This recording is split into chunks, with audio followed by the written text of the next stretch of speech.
Good morning, dear students. Now, today we will discuss our some other property of materials. In previous video, we discussed about hardness of materials and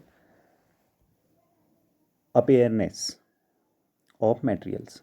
Now, today we will discuss about soluble or insoluble property of materials. On the basis of soluble or insoluble, we can divide also different materials in different parts. Okay, we will understand this by activity number 4. Okay, in this activity, we have to do one thing. Collect some sample of solid substance such as sugar, salt, chalk powder, sand. Okay, we can we can collect some other samples like dust. Okay, and then what we have to do, we will get 5 glasses. We will get 5 glasses or 5 beakers or 5 materials where we can put water. Fill each one of them about 2/3 with water. Add a small amount of sugar to the first glass. Suppose this is first glass. Add a small amount of sugar.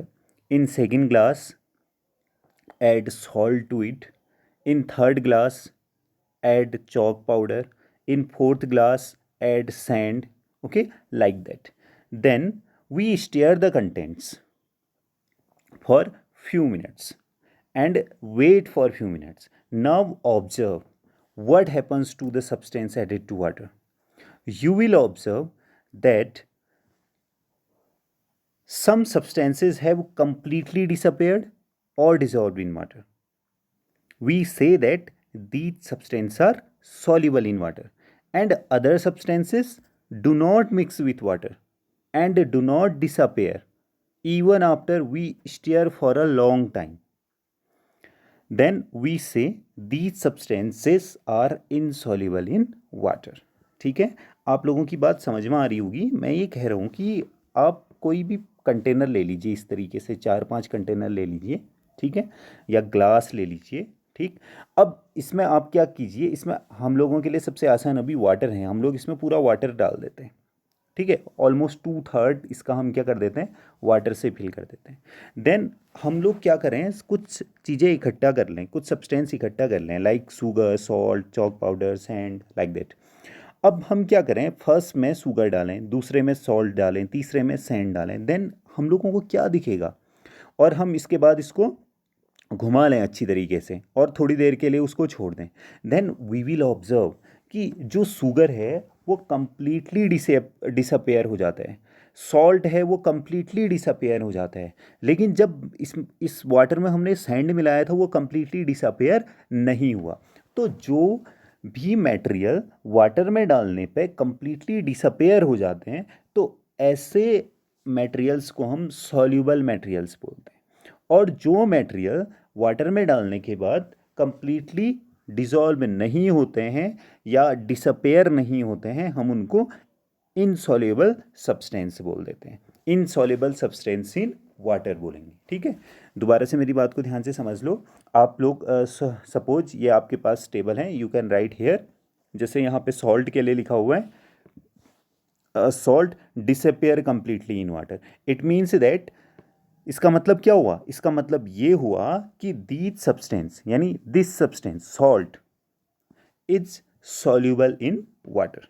अगर आप sugar के साथ यही काम करेंगे, अगर disappear हो जाता है then disappear completely in water, then we will say that sugar is soluble in water. And we perform this activity with sand also. Then we will find that sand will not dissolve in water, sand will not sand will appear. okay, जब हम उसको उसमें mix करेंगे water में तो हमको sand appear होगा, दिखेगा. इसका मतलब ये डिजॉल्व नहीं हुआ, तो ये कैसा हो गया, ये इनसॉल्युबल हो गया, insoluble in water. okay, like that you can do this thing. So from here we can say soluble in water or insoluble in water. Those substances those substances which have completely disappeared or dissolved in water, these substances are called soluble in water. And those substances do not mix with water or do not disappear even after we stir for a long time. These substances are insoluble in water.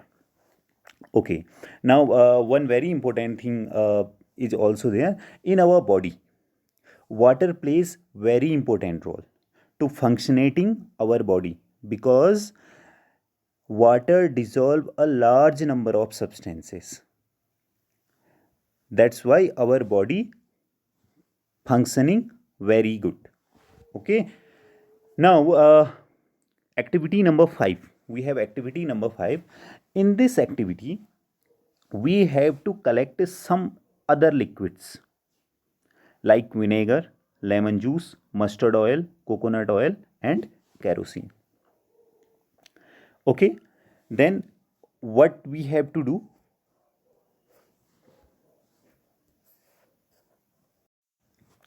In this activity, take same thing.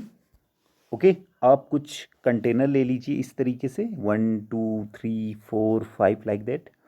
अब आपने इसमें क्या करना है, इसमें आपने पूरा water भर दो, हाफ, आधा पानी भर दो, ठीक है, या आधे से ज़्यादा 2/3 इसमें आपने सब में क्या कर लिया, पानी भर लिया. अब ऊपर वाली एक्टिविटी में हम इसमें क्या मिला रहे थे, हमने आपसे इसमें मिलाने को क्या बोला, सॉल्ट, शुगर, यानी सॉलिड चीज़ें. अब इस एक्टिविटी में now we are collecting some sample of liquids like vinegar. Vinegar यानी चाउमीन आप लोग बहुत खाते हैं ना, यू नो दिस थिंग, है ना, उसमें विनेगर होता है जो आपको सॉस मिलता है, ठीक है. Lemon juice, mustard oil, coconut oil, kerosene oil, we can do this with this, है ना. हम लोग गर्मी का सीज़न है तो मिरिंडा, कोको कोला, है ना, पता नहीं क्या क्या चीज़ें हैं, और भी बहुत सारी चीज़ें हैं. Those are also liquids. अब हमने क्या करना है, इस तरीके से कुछ लिक्विड को हमने कलेक्ट करना है. We can collect petrol, diesel. अब हमने क्या करना है, इस वाटर में इनको मिला के देखना है, विनेगर को, लेमन जूस को, पेट्रोल को, डीजल को, इस वाटर के ऊपर से हम लोग इसमें डालेंगे, ठीक है. जब हम इसमें डालते हैं तो अब क्या होगा, यहाँ पर भी क्या होता है, कुछ चीज़ें कंप्लीटली मिक्स हो जाती हैं, यानी कुछ लिक्विड्स कंप्लीटली मिक्स हो जाते हैं वाटर के साथ, और कुछ do not mix with water. और जो मिक्स नहीं होते हैं, आप लोगों ने घर में केरोसिन ऑयल के साथ देखा होगा, ऑयल के साथ अगर आप कर सकते हैं, ठीक है, आपके पास जैसा भी ऑयल है, मस्टर्ड ऑयल, लाइक एनीथिंग, आप लोग क्या करो, कोकोनट ऑयल होगा, है ना, बहुत सारे ऑयल्स हमारे घरों में होते हैं.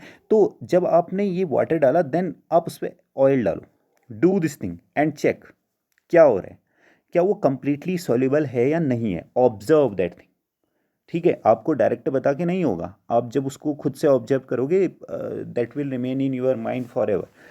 तो होता क्या है, आप लोग इस चीज़ को ऑब्जर्व करोगे, एक लेयर बन जाएगी. ये मैंने इतना पानी डाला और उसके ऊपर से हम लोग क्या करते हैं, कोई ऑयल डाल देते हैं. तो हम ये देखते हैं एंड हम उसको मिला लें और थोड़ी देर के लिए उसको छोड़ दें, ठीक है.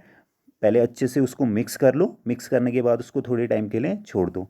हम लोगों को क्या दिखता है कि जो एक लेयर तो नीचे लिक्विड की है और एक लेयर ऊपर पे किस चीज़ की बन जाती है, पूरे ऑयल की बन जाती है, यानी ये कंप्लीटली मिक्स नहीं होता है, ठीक है. सो एक चीज़ मैं ये कहना चाह रहा हूँ कि कुछ लिक्विड वाटर में सॉल्युबल होते हैं और कुछ लिक्विड वाटर में सॉल्युबल नहीं होते हैं. आप लोग इसको ऑयल के साथ देख लोगे. अगर आप विनेगर, है ना, विनेगर को मिक्स करोगे तो टोटली मिक्स हो जाएगा, आपको अंदाज़ा ही नहीं आएगा कि वाटर कहाँ है और जो आपने विनेगर मिलाया है वो कहाँ. लेकिन जब आप ऑयल यूज करोगे, ठीक है, जब आप केरोसिन ऑयल यूज करोगे, जब आप पेट्रोल यूज करोगे, देन यू विल ऑब्जर्व, आप पानी में पानी को अलग से पहचान लोगे और उस ऑयल को अलग से पहचान लोगे. So from here we can say one thing, that solubility of some common liquids in water, we notice that some liquids get completely mixed with water, some others do not mix with water and form a separate layer when kept aside for some time. Okay, like that. वैसे ही जो gases की बात भी हम लोग कर सकते हैं. some gases are soluble in water whereas others are not. अब कोई ऐसा एग्जांपल बताओ जो वाटर में सॉल्युबल होता है। जो हम लोग पानी पीते हैं उसमें ऑक्सीजन जो होती है वो सॉल्युबल रहती है, ठीक है, और वो हमारे सर्वाइवल के लिए बहुत ज़रूरी है, ठीक है। तो like this some gases are soluble in water whereas others are not. Water usually has small quantity of some gases dissolved in it. For example, oxygen gas dissolved in water is very important for the survival of animals and plants that live in water. Okay, do this thing now. Do these two activities today in your home and you will get everything from here. Thank you.